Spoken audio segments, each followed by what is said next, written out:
आज से ठीक 15 साल बाद यूट्यूब बंद हो जाएगा और जितने लोग अभी क्रिएटर्स हैं और सिर्फ कंटेंट क्रिएशन से अपनी अर्निंग कर रहे हैं उनमें से 95% लोग उस टाइम पे बिना किसी काम के और बिना किसी कमाई के रह जाएंगे। और ये सारी चीजें मैं अपनी मर्जी से नहीं बोल रहा, लेकिन ये एक डार्क रियलिटी है जो कि बहुत ही जल्द सच होने वाली है, क्योंकि क्रिएटर्स इकोनॉमी 10 साल के अंदर खत्म हो जाएगी और एक नई इकोनॉमी स्टार्ट हो जाएगी। तो अगर आपने भी यूट्यूब को करियर बनाने का सोच लिया है तो रुक जाओ, ये वीडियो आप लोगों के लिए बहुत ही जरूरी है और साथ में उन सभी के लिए जो कि ऑलरेडी या तो क्रिएटर्स हैं या फिर क्रिएटर बनने की सोच रहे हैं। मुझे पता है आप में से काफी सारे लोगों को मेरी कई भी बात में से अभी तक कुछ भी समझ नहीं आया होगा, क्योंकि जो चीजें मैं बोल रहा हूँ और जो इन्फॉर्मेशन मैं आज इस वीडियो में देने वाला हूँ इसके लिए आपको इकोनॉमिक्स की नॉलेज होना, टेक की नॉलेज होना, सोशल मीडिया की नॉलेज होना और साथ में फ्यूचर विजन को समझने की कैपेबिलिटी चाहिए। बट डोंट वरी, मैं आप लोगों के लिए हर एक चीज स्टेप बाय स्टेप डिटेल में एक्सप्लेन करने वाला हूँ, वो भी डाटा और एक्सप्लेनेशन के साथ, ताकि ये भारी नॉलेज भी आप लोगों को इजिली समझ आ जाए। एंड बिलीव मी, ये मेरे यूट्यूब करियर की सबसे वैल्यूएबल वीडियो होने वाली है और जो भी इस वीडियो को समझ गया फ्यूचर में सिर्फ वही सर्वाइव कर पाएगा। ओके, तो सबसे पहले शुरू करते हैं क्रिएटर इकोनॉमी क्या है। आप लोगों ने रिसेंटली देखा ही होगा कि हर कोई क्रिएटर बन रहा है। लिटरली में एक 9 to 5 जॉब करके आने वाला बंदा भी कंटेंट बना रहा है। जोमेटो स्विगी वाले डिलीवरी करते हुए कंटेंट बना रहे हैं, लोग अपनी मैरिज लाइफ का कंटेंट बना रहे हैं और बच्चे तो ऑलरेडी मिलियनेयर्स बन ही गए कंटेंट बना के। तो ये सब क्यों हो रहा है?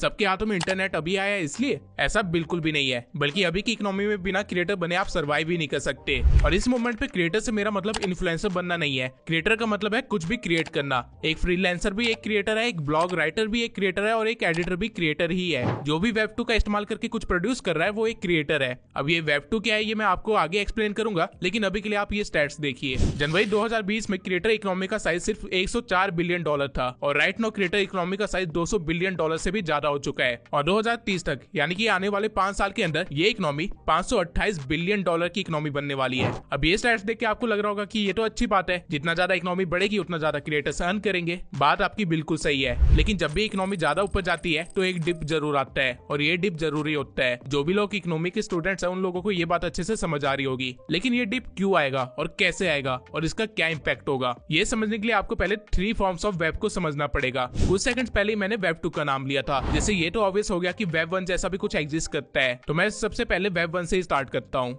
वेब 1 को अगर मैं इजी लैंग्वेज में समझाऊं तो ये इंटरनेट का फर्स्ट फॉर्म है। यानी 1990 में जब लोगों ने पहली बार इंटरनेट को एक्सेस किया था उस फॉर्म को इंटरनेट का वेब 1 कहा गया था। अब वेब 1 के बारे में कुछ चीजें हैं जो आपको पता होना जरूरी है। वेब 1 में लोग सिर्फ इन्फॉर्मेशन को कंज्यूम कर सकते थे, उससे इंटरैक्ट नहीं कर सकते थे। यानी कि उस टाइम पे लोग इंटरनेट पे सिर्फ व्लॉग्स, डाटा वगैरह रीड कर सकते थे, उसे शेयर, लाइक या फिर उसमें इनपुट नहीं दे सकते थे। उस टाइम पे इंटरनेट या फिर कह लो वेब 1 में चीजें फिक्स थी, जिसे ज्यादा अपडेट नहीं किया जाता था और मोस्टली ये चीजें आर्टिकल्स या रीड ओनली पेजेस होते थे। और वेब 1 का एरा सिर्फ 2000 तक चला, क्योंकि फिर .com बबल बस्ट हुआ। एक ऐसा बबल बस्ट जिसकी वजह से अमेरिका की स्टॉक मार्केट सिर्फ 2 साल के अंदर ही अपनी 78% वैल्यू लॉस कर लेती है। नंबर की टर्म्स में बताऊं तो $5 ट्रिलियन।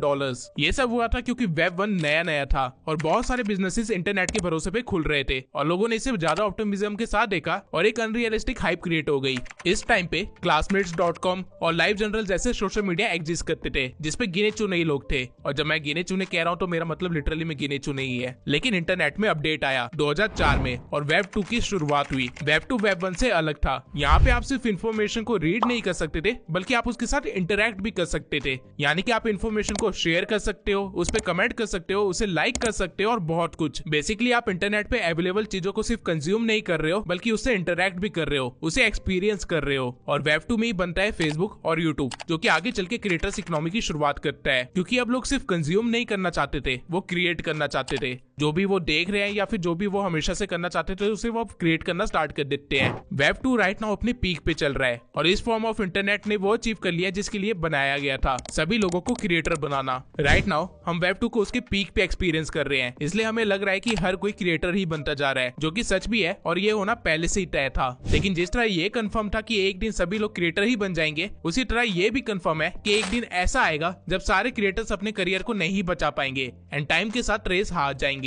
और इसकी शुरुआत हो गई है वेब 3 की वजह से। अब वेब 3 क्या है? अगर मुझे वेब 3 को एक वर्ड में कंक्लूड करना हुआ तो मैं बोलूंगा डिसेंट्रलाइजेशन। वेब 1 की लिमिटेशन थी कि उसे सिर्फ रीड किया जा सकता था, इसलिए वेब 2 बना, जहाँ पे आप रीड एंड राइट दोनों कर सकते हो, यानी कि कंटेंट कंज्यूम भी कर सकते हो और क्रिएट भी कर सकते हो। लेकिन वेब 2 की एक लिमिटेशन है जो कि हर क्रिएटर को पता है, वो है ओनरशिप, और वेब 3 इसी का सॉल्यूशन है। वेब 3 में आप रीड राइट एंड ओन तीनों कर सकते हो। जिन लोगों को नहीं पता उनको बता दूं कि यूट्यूब पे आप जो भी कंटेंट डालते हो उसके ओनर आप नहीं रह जाते, उसका ओनर यूट्यूब खुद बन जाता है। यूट्यूब के पास सारे राइट्स आ जाते हैं, वो जब चाहे आपके कंटेंट को डीमोनेटाइज कर सकता है, उसे रिस्ट्रिक्ट कर सकता है या फिर टोटली रिमूव भी कर सकता है। और इसी की वजह से काफी सारे क्रिएटर्स अपनी क्रिएटिविटी को दबा के रखते हैं, या फिर कह लो उनको फुल फ्रीडम नहीं मिल रही है, जिसके लिए एक्चुअल में इंटरनेट बना था। अभी भले ही दुनिया में जितने मर्जी क्रिएटर्स हो, लेकिन अल्टीमेटली वो सब के सब इन सेंट्रलाइज्ड अथॉरिटीज के अंडर ही काम कर रहे हैं। एब्सोल्यूट फ्रीडम नहीं है हमारे पास। हमारे कंटेंट से ये कंपनीज पैसा कमाती है और उसमें से थोड़ा सा हिस्सा हमें दे देती है। कह लीजिए कि कंटेंट क्रिएशन भी बेसिकली एक जॉब ही बन गया है। लोग ने पहले जॉब की एक साइकिल क्रिएट करी, जिससे परेशान होकर उन्होंने कंटेंट क्रिएशन स्टार्ट किया और क्रिएटर इकोनॉमी बनाई, लेकिन अब कंटेंट क्रिएशन भी एक जॉब साइकिल बन गई है। इसलिए अब इस साइकिल को दोबारा ब्रेक किया जाएगा और एक नया सिस्टम बनाया जाएगा। नाउ आई नो आप लोगों का क्वेश्चन यही है कि नया सिस्टम क्या होगा और ये कब स्टार्ट होगा और हम इसे कैसे अडेप्ट कर सकते हैं। तो मैं एक एक करके इन सभी क्वेश्चंस का आंसर देता हूं और आप लोगों से रिक्वेस्ट करता हूं कि इस पार्ट को गलती से भी स्किप मत करना, क्योंकि ये पूरी वीडियो बनाने के पीछे मेरा मेन रीजन यही वाला पार्ट था। मैंने जस्ट कुछ सेकंड्स पहले ही आप लोगों को कहा था कि वेब 3 का मतलब है डिसेंट्रलाइजेशन, यानी कि सेंटर अथॉरिटी जैसा कुछ एग्जिस्ट नहीं करेगा और हर एक क्रिएटर खुद के कंटेंट का पूरा मालिक होगा। यही है वेब 3 में कंटेंट क्रिएशन का फ्यूचर, और ये चीज ऑलरेडी स्टार्ट हो गई है। जैसे ही वेब 3 कॉमन होगा, यूट्यूब बंद हो जाएगा, क्योंकि यूट्यूब एक सेंट्रल अथॉरिटी है और वेब 3 में अथॉरिटीज एग्जिस्ट नहीं करेगी। वेब 3 में नए प्लेटफॉर्म्स आएंगे जहाँ पे क्रिएटर्स ही ओनर्स होंगे और डायरेक्टली अर्न करेंगे अपनी ऑडियंस से विदाउट एनी मिडल मैन। लेकिन मेन क्वेश्चन तो ये है कि अगर अथॉरिटीज ही एग्जिस्ट नहीं करेगी तो हमें पैसे कहाँ से आएंगे, कंटेंट क्रिएटर्स कहाँ से अर्न करेंगे? जवाब है कम्युनिटीज से। फ्यूचर में यानी कि आने वाले 10 साल में सोशल मीडिया प्लेटफॉर्म्स भी टीवी की तरह हो जाएंगे। अगर आप लोगों को याद हो तो पहले 2000 से लेकर 2010 के करीब केबल के थ्रू टीवी देखा जाता था। हर महीने केबल कंपनी को 70 से 100 रुपए दिए जाते थे और हमें नियरली 30 से 40 चैनल्स दिखते थे टीवी पे, जिनमें से हम कुछ भी देख सकते थे। लेकिन फिर नए नए चैनल्स खुलने लगे और केबल गायब हो गया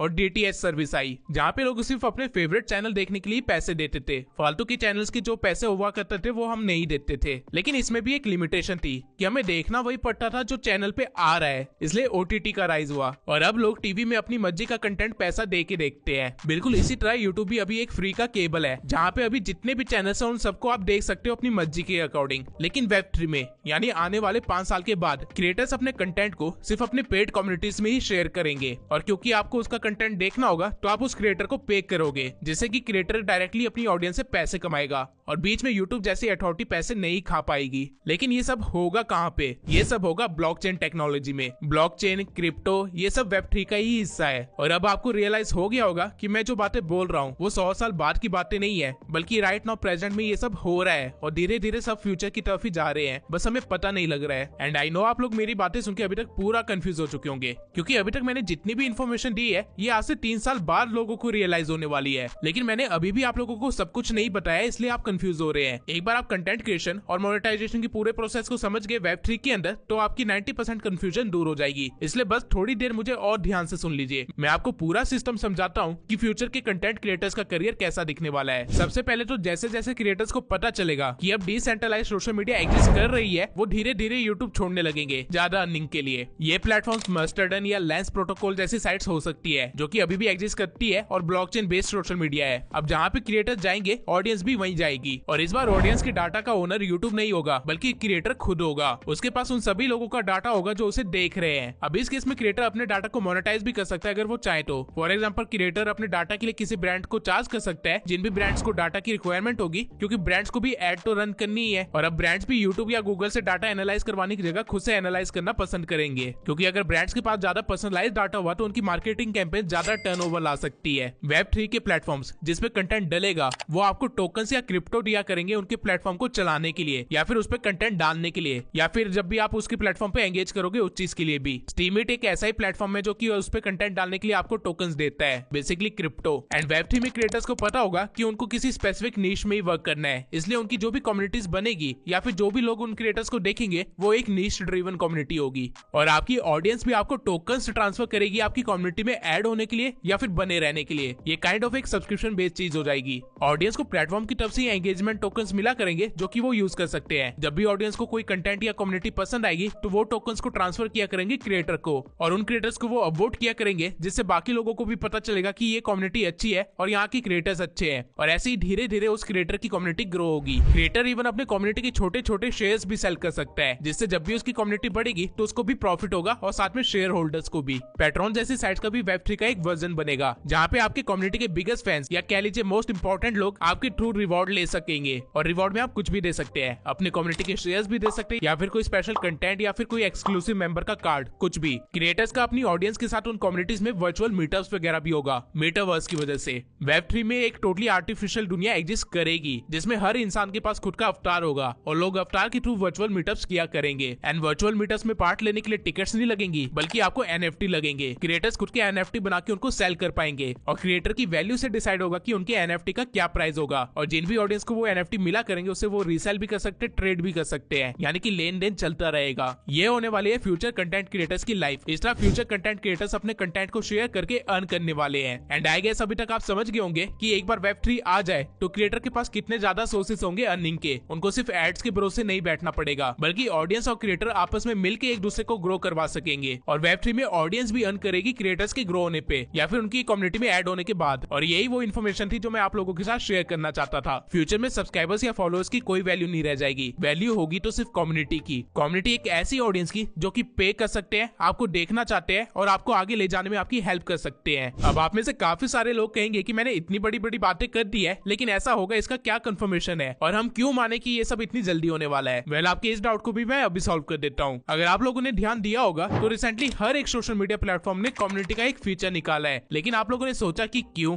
फेसबुक पे कम्युनिटी है, व्हाट्सएप पर चैनल्स हैं, इंस्टा पे ब्रॉडकास्टिंग चैनल्स हैं, यूट्यूब पे मेंबरशिप का फीचर है, लेकिन ये सब क्यों? क्योंकि सोशल मीडिया प्लेटफॉर्म चाहती है कि क्रिएटर्स अपनी एक कोर कम्युनिटी बनाए, उनकी ऑडियंस से वो ज्यादा इंटरेक्ट कर पाए, ज्यादा जुड़ पाए, क्योंकि इससे फ्यूचर में सोशल मीडिया प्लेटफॉर्म्स को ही फायदा होगा। जब कोई फीचर पुराना होता है या कॉमन हो जाता है तो कंपनीज का काम होता है कुछ नया लेके आना या एक नई डिमांड को क्रिएट करना ताकि कंपनी चलती रह सके। जब इंस्टा और यूट्यूब पे फॉलोअर्स और सब्सक्राइबर्स गेन करना इजी हो गया तब उन्होंने कम्युनिटी का फीचर निकाला ताकि क्रिएटर बिजी रहे कम्युनिटी को बड़ा करने में और ऑडियंस भी एंगेज रहे क्रिएटर के साथ। इसके सिवाय टेलीग्राम जैसे प्लेटफॉर्म्स जो कि इतने टाइम से एग्जिस्ट करते हैं, उन्होंने भी अभी अपने प्लेटफॉर्म को मोनेटाइज कर दिया है, लेकिन वो क्रिएटर्स को पैसे बैंक अकाउंट में नहीं देते हैं बल्कि क्रिप्टो में देते हैं। उन्होंने खुद का एक क्रिप्टो बना रखा है जो कि है टोन। आपके चैनल पे कितनी एंगेजमेंट है उस हिसाब से आपको टोन टोकन्स मिलते हैं जिनको आप लेटर ऑन अपने क्रिप्टो वॉलेट में ले जा सकते हो और फिर उसको क्रिप्टो के साथ ट्रेड कर सकते हो या फिर विड्रॉ कर सकते हो। रेडिट पे भी सेम वे में कम्युनिटी पॉइंट्स मिलते हैं जो कि इथेरियम ब्लॉकचेन के लेयर 2 पे स्टोर होते हैं। सिंपल लैंग्वेज में अभी के लिए ये समझ लो कि सोशल मीडिया प्लेटफॉर्म्स क्रिप्टो दे रहे हैं। इंस्टा के रिवॉर्ड सिस्टम को सोशल फी बोलते हैं, यानी कि सोशल फाइनेंस, और 2024 में सोशल फाइनेंस की मार्केट वैल्यू ऑलरेडी 2.5 बिलियन से ज्यादा हो चुकी है। राइट नाउ मार्केट में 400 से भी ज्यादा सोशल फाइनेंस प्रोजेक्ट चल रहे हैं और इनमें से कुछ के नाम है स्टीमिट, माइंड्स और friend.tech। माइंड्स ऐसे प्लेटफॉर्म पे 6 मिलियन एक्टिव यूजर्स है, वहीं स्टीमिट पे 1 मिलियन एक्टिव यूजर्स है। इसके सिवाय से पिछले साल ही यानी 2024 में ही बड़े बड़े इन्वेस्टर्स ने $470 मिलियन इन्वेस्ट किए हैं सोशल फाइनेंस सेक्टर में। और तो और स्टैट्स की माने तो nearly 45% social media users concerned है अपनी प्राइवेसी और डाटा ब्रीचिंग को लेके। और ये भी एक रीजन है कि क्यों लोग blockchain based social media platform चाहते हैं, क्योंकि वहाँ पे प्राइवेसी टोटली आपके हाथ में होगी, ओनर आप ही होंगे, डाटा वगैरह कोई ब्रीच नहीं कर सकता वहाँ पे। नाउ आई होप आप लोगों को ये बातें सुन के इतना तो रियलाइज हो गया होगा कि गेम बहुत पहले ही शुरू हो चुकी है। सोशल मीडिया कंपनी से लेके ऑडियंस तक सब शिफ्ट करना स्टार्ट कर चुके हैं और यही रीजन है कि मैंने कहा था यूट्यूब बंद होने वाला है। लेकिन अब क्वेश्चन आता है कि यूट्यूब कब तक बंद होगा, कैसे बंद होगा और एज अ क्रिएटर हमें क्या करना चाहिए। देखो, सबसे पहली चीज तो ये है कि इंडिया तक कोई भी चीज पहुंचेगी उससे पहले वो चीज फॉरेन में कॉमन हो जाएगी। फॉरेन में लोग जल्दी अडेप्ट करते हैं, लेकिन स्टिल अभी भी फॉरेनर्स को आराम से 3 से 5 साल लगने वाले हैं वेब3 सोशल मीडिया प्लेटफॉर्म्स पे पूरी तरह से शिफ्ट होने में। ऐसा नहीं है कि लोगों को वहाँ पे ये चीज पता नहीं है, उनको पता है और लोग ऑलरेडी शिफ्ट भी हो रहे हैं, लेकिन स्टिल टाइम लगेगा जब तक ये नॉलेज पूरी तरह से कॉमन ना हो जाए। अब अगर कोई चीज फॉरेन में कॉमन होती है तो उसके 3 साल के अंदर इंडिया उसे अडेप्ट करता है और इंडिया के साथ बाकी एशियन कंट्रीज भी। तो ये हुए 8 साल। तो आप कह सकते हैं कि नियरली आज से 8 साल बाद हमारे पास नए सोशल मीडिया प्लेटफॉर्म्स होंगे जिन पे अर्निंग का वे कुछ और ही होगा। लेकिन हर कंट्री में सोसाइटी अलग अलग टीयर्स में बटी होती है और ठीक उसी तरह इंडिया में में भी 3 टीयर्स ऑफ सोसाइटी है, जिनमें से फर्स्ट टीयर वाले तो इस चीज को 8 साल के अंदर अडेप्ट कर लेंगे, लेकिन टीयर 3 की ऑडियंस को इसे अडेप्ट करने में काफी टाइम लगेगा। तो आप अप्रॉक्स इसे 10 साल मान के चल सकते हैं। 10 साल बाद पूरा इंडिया वेब 3 को समझ चुका होगा और अडेप्ट भी कर चुका होगा। लेकिन ये टाइमलाइन थियोरेटिकल है, प्रैक्टिकल लाइफ में कभी भी कुछ भी हो सकता है। 10 साल का टाइम पीरियड तब है जब सब कुछ स्टेबल है दुनिया में और हमारी सरकार उसी तरह चले जिस तरह अभी चल रही है। लेकिन अगर थोड़ा भी वर्ल्ड पॉलिटिक्स या फाइनेंस इंडस्ट्री में कुछ होता है तो ये टाइम पीरियड आराम से 15 साल तक जा सकता है। लेकिन 15 साल लास्ट है। 15 साल से ज्यादा नहीं लगने वाले इस टेक्नोलॉजी और इकोसिस्टम को कॉमन होने में, क्योंकि तब तक जनरेशन एक्स, जिनको टेक्नोलॉजी समझने में सबसे ज्यादा प्रॉब्लम होती थी, वो नियरली खत्म हो चुकी होगी। मिलेनियर्स अपने 40 में होंगे और जनरेशन जेड, जो कि हम है, हमें अडेप्ट करने में टाइम नहीं लगेगा। और जनरेशन अल्फा और बेटा, जो कि अपनी यूथ में होगी, वो तो पैदा ही इस चीज के साथ हुई होगी, तो उनके लिए बहुत ही कॉमन होगा। तो 15 ईयर हमारी टाइमलाइन है। 15 साल बाद आपको अपने करियर को बचाने के लिए दूसरी जगह शिफ्ट करना ही पड़ेगा। लेकिन क्या सब लोग अपना करियर बचा पाएंगे? जवाब है नहीं। फ्यूचर में सिर्फ वो क्रिएटर सिक्योर है जिसके पास कम्युनिटी होगी, और कम्युनिटी ऐसी होगी जो कि बाकी कॉम्पिटिटर से बेटर होगी, तभी आप लोग अर्न कर पाएंगे। अदरवाइज लोग दूसरी कम्युनिटीज में पैसे लगाएंगे और आपको कुछ भी अर्निंग नहीं होगी। इस सब के सिवाय जो लोग अभी मिडिल क्वालिटी या लो क्वालिटी कंटेंट बना के अभी अपना काम चला रहे हैं, वो एग्जिस्ट ही नहीं कर पाएंगे, क्योंकि उस टाइम तक लोगों का कंजप्शन पैटर्न चेंज हो चुका होगा। जिस तरह टिकटॉक बैन होने के बाद लोगों को टिकटॉक का कंटेंट क्रिंज लगने लगा था और वो हाई क्वालिटी रील्स और शॉर्ट्स देखने लगे थे, ठीक उसी तरह जो बेकार नीश है या मीडियोकर कंटेंट है, उस टाइम पे सिर्फ क्रिंज बन के रह जाएगा और कुछ नहीं। सर्वाइव सिर्फ वो कर पाएंगे जो टेक्नोलॉजी को जल्दी से अडेप्ट करेंगे और ऑडियंस को नचाना जानते होंगे और उनकी डिमांड उनसे बेटर समझ पाएंगे, उनके डाटा को अच्छी तरह से यूज कर पाएंगे, स्टडी कर पाएंगे और अपना काम चला पाएंगे। जितना आसान अभी के टाइम पे इन्फ्लुएंसर बनना है, उतना ही मुश्किल होगा उस टाइम पे इस मार्केट में घुसना, और यही टाइम होगा क्रिएटर्स इकोनॉमी के खत्म होने का और मार्केट में एक डिप आने का। इसलिए मेरी आप लोगों को एडवाइस है, जब तक ये क्रिएटर इकोनॉमी चल रही है, आप लोग जितने पैसे कमा सकते हैं कमाइए, और ऑनलाइन के साथ साथ ऑफलाइन बिजनेस भी खोलिए, क्योंकि दुनिया बदलेगी और ये सब इतनी जल्दी होगा कि कोई भी रियलाइज नहीं कर पाएगा। अगर आप आज भी क्रिएटर बनने की सोचते हैं, तब भी आपको क्रिएटर बनने में कम से कम 3 साल लग जाएंगे, और फिर आपके पास कमाने के लिए सिर्फ 12 साल होंगे। और नॉर्मली एक क्रिएटर का पीक टाइम सिर्फ 5 साल तक चलता है। तो मान के चलिए कि अपना फ्यूचर सिक्योर करने के लिए आपके पास सिर्फ 3 साल ही होंगे, लेकिन आप इस सबसे बच सकते हैं। अगर आप अपने लर्निंग पीरियड को कम करके जल्दी से स्टार्ट कर दो, तो आपके पास 3 साल से ज्यादा का टाइम होगा। आप लोगों की हेल्प करने के लिए मैंने अपने 3 साल के एक्सपीरियंस से और नॉलेज से एक 7 घंटे का कोर्स बनाया है, जो कि टोटली फ्री है। मैं रियली सजेस्ट करूंगा कि अगर आप सच में सीरियस है कंटेंट क्रिएशन को लेके, तो उस वीडियो को पूरा देखना, उसको समझना। आप 3 साल के अंदर जो गलतियां करके सीखने वाले थे, वो सब कुछ 1 साल के अंदर ही हो जाएगा और आपके पास 2 साल एक्स्ट्रा होंगे अर्न करने के लिए। और अगर आप लोग मेरी बातों को समझ पाए, तो आपका पीक पीरियड सिर्फ 5 साल के लिए नहीं चलेगा, बल्कि उससे ज्यादा चलेगा। और जब तक क्रिएटर इकोनॉमी खत्म होगी, तब तक आप इतना अर्न कर चुके होंगे कि आप अपनी जनरेशन वेल्थ क्रिएट कर चुके होंगे। इस सब के अलावा मैं चाहता हूँ कि मेरे सब्सक्राइबर Web3 के पहले यूजर्स बने, इसलिए मैं आप लोगों को कम्युनिटी बिल्डिंग भी सिखाना चाहता हूँ, ताकि फ्यूचर के लिए आप लोग तैयार रहे। अगर मुझे इस वीडियो पे 3000 से ज्यादा कमेंट्स आते हैं, तो मैं कम्युनिटी बिल्डिंग और पेड ऑडियंस कैसे ग्रो करनी है, वो चीज भी आप लोगों को टोटली फ्री में सिखाऊंगा, वो भी पूरी ट्रांसपेरेंसी के साथ, फ्यूचर टेक को ध्यान में रखते हुए। आई नो ये वीडियो काफी लोगों को अभी समझ नहीं आएगी, लेकिन ये फ्यूचर है और आज नहीं तो कल आप इस वीडियो पे दोबारा जरूर आओगे। तब तक के लिए मेक श्योर कि आप अपनी यूट्यूब जर्नी को स्टार्ट कर दे और इस वीडियो को जरूर देखें। मिलते हैं अगली वीडियो में।